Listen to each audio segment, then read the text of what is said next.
Bismillahirrahmanirrahim.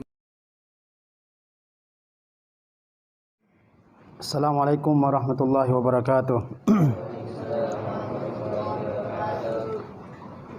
Alhamdulillahirabbil alamin wassalatu wassalamu ala asyrafil anbiya'i wal mursalin nabiyina Muhammadin wa ala alihi wa sahbihi ajmain. Alhamdulillah, segala puji bagi Allah Subhanahu wa taala yang telah memudahkan kita semua untuk hadir di sekolah yang sama-sama kita cintai ini. Salawat berserta salam kita hadiahkan buat Nabi kita tercinta Muhammad sallallahu alaihi wasallam beserta keluarga, para sahabat serta orang-orang yang senantiasa mengikuti sunnah beliau dalam kehidupan kita ini. Anak-anakku yang dirahmati oleh Allah tabaraka wa taala, sesungguhnya di dalam kehidupan kita ini ada orang-orang yang memiliki prestasi yang tinggi, dan ada orang yang biasa-biasa saja, dan ada orang yang tidak memiliki prestasi apa-apa. Seperti Allah Subhanahu wa taala sebutkan misalnya di dalam surah Al-Waqiah, fa ashabul maimanati ma ashabul maimanah. Kemudian wa ashabul masy'amati ma ashabul masy'amah. Kemudian was-sabiqun as-sabiqun. Jadi ada tiga macam manusia dalam kehidupan ini. Ada orang-orang yang berprestasi luar biasa, ada orang yang biasa-biasa saja, dan ada orang-orang yang tidak memiliki prestasi apa-apa, bahkan menuai kegagalan di dalam kehidupannya. Lalu apa yang membuat orang berprestasi di dalam kehidupan ini? Yang membuat orang berprestasi dalam kehidupan ini adalah kerja kerasnya, adalah kesungguhannya, kerajinannya di dalam menggapai prestasi tersebut. Orang-orang yang berjuang setiap hari untuk mendapatkan nilai yang baik, nilai yang bagus, bahkan nilai yang tertinggi, itulah yang akan mendapatkan prestasi. Tetapi orang-orang yang malas-malasan, yang mencukupkan nilainya apa yang dia dapat saja, tidak berusaha mencapai nilai yang tertinggi, maka dia akan menjadi orang-orang yang biasa saja. Dan orang yang malas sama sekali, dia tidak akan mendapatkan nilai apapun, bahkan nilai yang sangat jelek. Maka kita perlu berusaha sekuat tenaga yang kita punya untuk menggapai prestasi yang terbaik. Itu yang akan kita banggakan di masa yang akan datang. Dan kalau kita membuka rapor kita nanti, terlihat nilai-nilai yang bagus.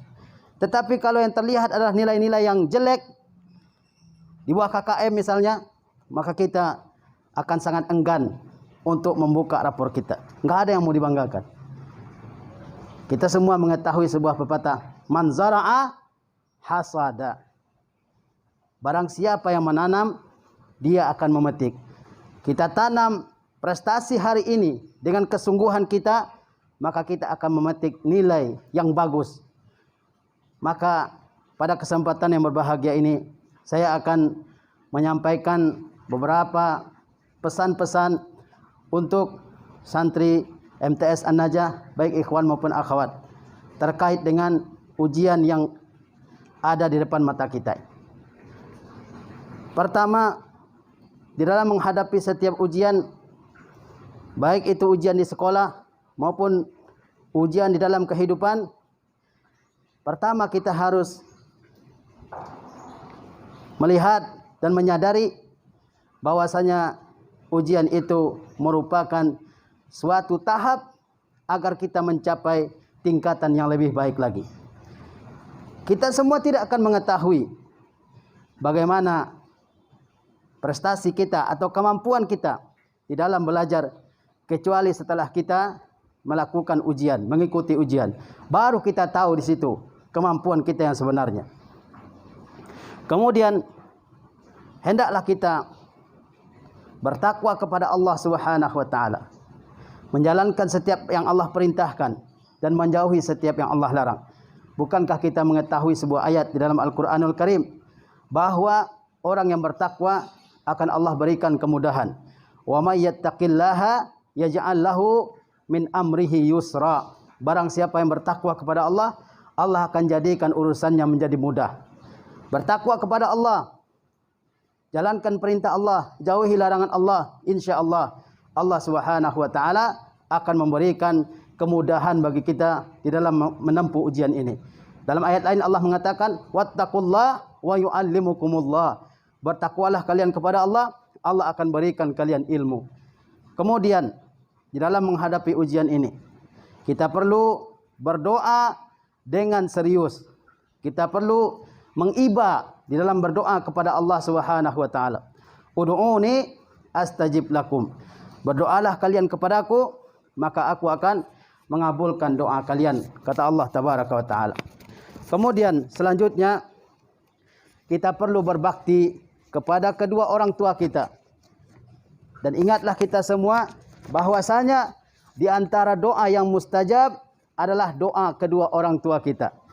Maka di saat-saat ujian ini jangan lupa untuk meminta doa kepada kedua orang tua kita.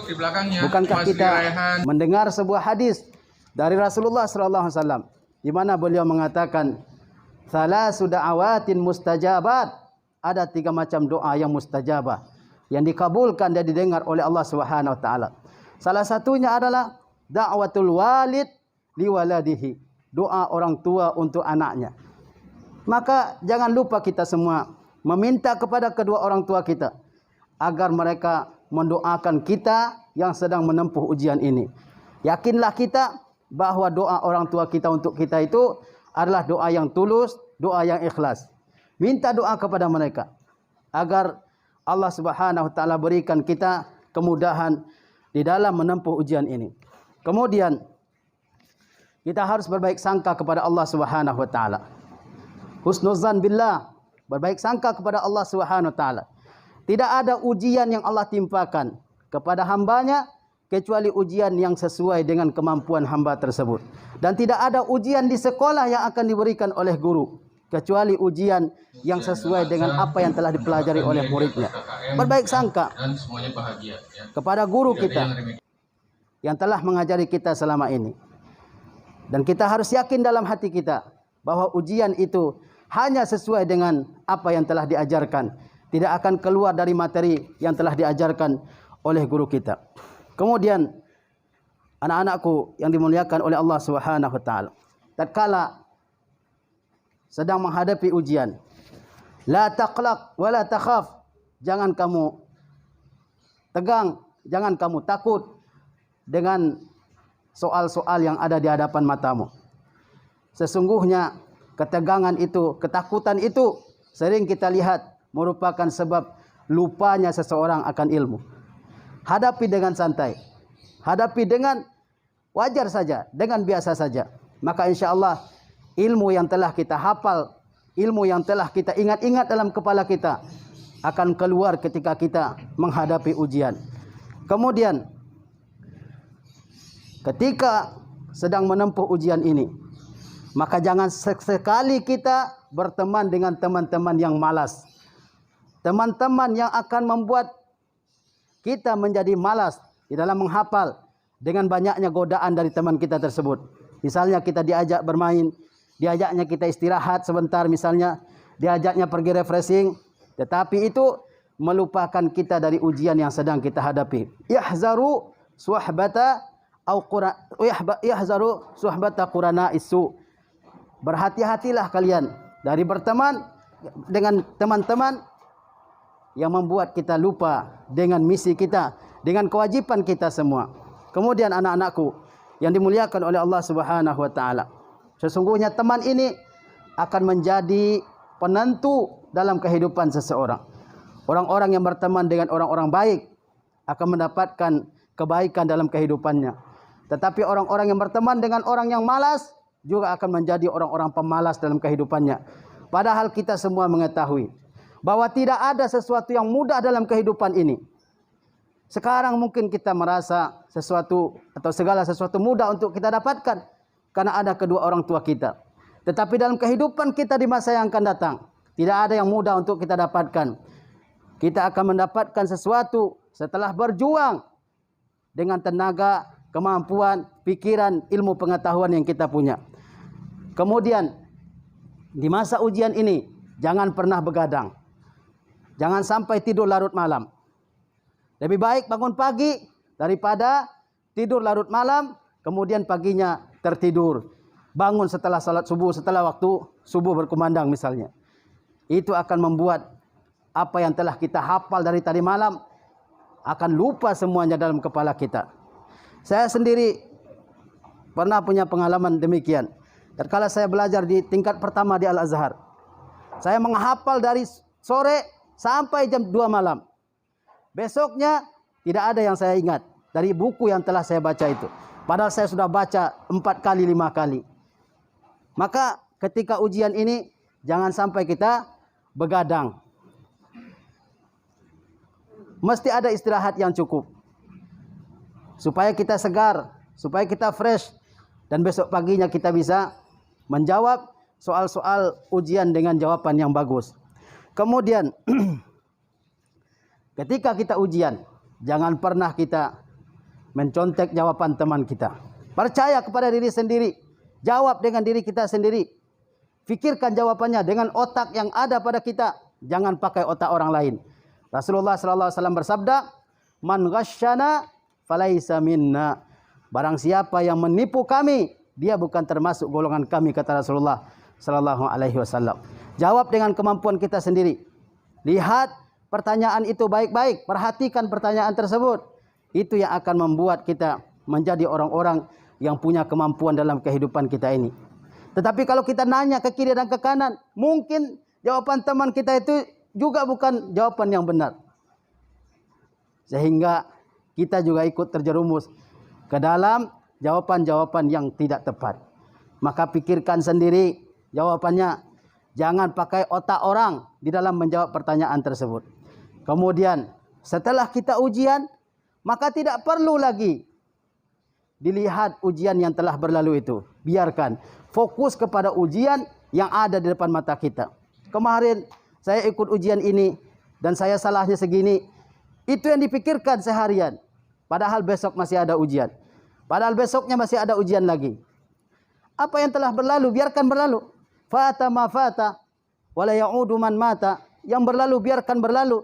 Orang yang telah mati tidak akan hidup kembali. Fokus kepada apa yang ada di hadapan kita. Perbaiki kesalahan-kesalahan yang kita lakukan pada hari kemarin. Supaya besok tidak terjadi lagi kesalahan tersebut. Kemudian, ketika kita sedang menghadapi ujian ini, pahami pertanyaan-pertanyaan itu dengan baik. Jangan asal jawab. Yang penting ada jawabannya. Kadang-kadang gurunya tertawa melihat jawabannya. Entah apa yang dia jawab di kertas jawaban itu. Ada juga yang soal disalinnya kembali. Entah dia pernah belajar atau tidak. Ketika seseorang mengikuti pelajaran di kelas, pasti ada yang menempel dalam kepalanya. Tetapi kalau tidak ada sama sekali, kepalanya taruh di mana? Apa ditinggal di rumah? Atau ditinggal di asrama? Maka perhatikan pertanyaan tersebut. Dan jawab pertanyaan tersebut setelah kita paham dengan pertanyaan itu. Seperti dikatakan, fahmus soal, nisful jawab. Memahami pertanyaan itu adalah separuh dari jawaban. Baca pertanyaan itu baik-baik. Selesaikan pertanyaan itu sampai ke kalimat terakhir, sampai titik. Baru setelah itu dijawab.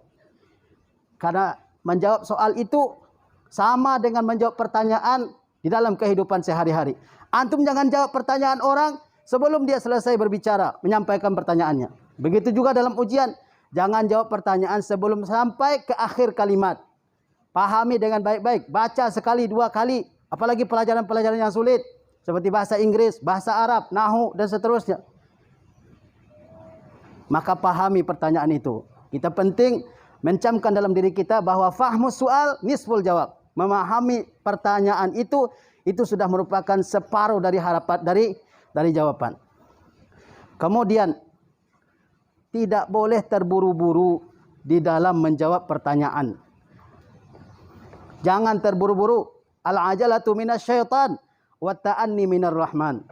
Bahwa berpelan-pelan di dalam segala sesuatu itu adalah dari Ar-Rahman, dari Allah Tabaraka wa Ta'ala. Tapi terburu-buru itu dari setan. Banyak orang yang terburu-buru menjawab pertanyaannya. Tidak tenang dalam menjawab. Sehingga jawabannya banyak yang lupa. Jawabannya banyak yang kurang dan seterusnya. Kemudian setelah kita selesai menjawab soal, maka perhatikan kembali, ulangi lagi, lihat lagi, baca lagi. Mungkin ada jawaban yang tertinggal, mungkin ada jawaban yang luput dari mata kita, itu perlu diperbaiki kembali.